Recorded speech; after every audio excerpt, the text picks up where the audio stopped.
ബലൂണും tooth പിക്കും എല്ലാവർക്കും വീർപ്പിച്ച balloon കൊടുക്കുന്നു, ഒരു ടൂത്ത് പിക്ക് കൊടുക്കുന്നു, എന്നിട്ട് വെറുതെ കളി തുടങ്ങുന്നു. നിങ്ങളുടെ ബലൂൺ പൊട്ടരുതെന്നാണ് നമ്മൾ മെസ്സേജ് കൊടുക്കുക.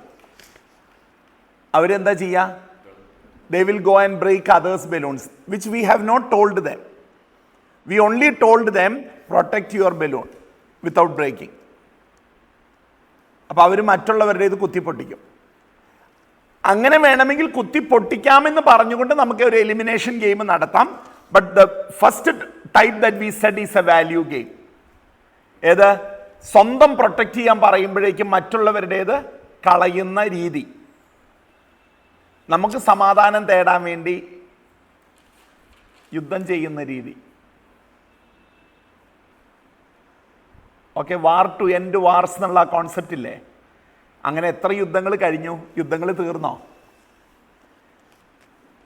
വാർ ടു എൻഡ് വാർസ്, വേൾഡ് വാറൊക്കെ വന്നു കഴിഞ്ഞപ്പം പറഞ്ഞ ന്യായീകരണം ഇതാണ്: ഇത് എല്ലാ യുദ്ധങ്ങളെ അവസാനിപ്പിക്കുന്ന അവസാന യുദ്ധമാണ്. വീണ്ടും ലോകയുദ്ധങ്ങൾക്കുള്ള സാധ്യത തെളിഞ്ഞു വരികയാണല്ലോ. ഓക്കെ, അപ്പം ആ വയലൻസിൻ്റെ എലിമെൻ്റ് എക്സ്പോസ് ചെയ്യാനും അതിനെ വിമർശിക്കാനും ഉള്ള ഒരു ഗെയിമാണ് balloon and tooth pick game. Win win ശൈലി, വിൻ ലൂസ് ശൈലിയൊക്കെ പരിചയപ്പെടുത്താവുന്ന സാധനമാണ്.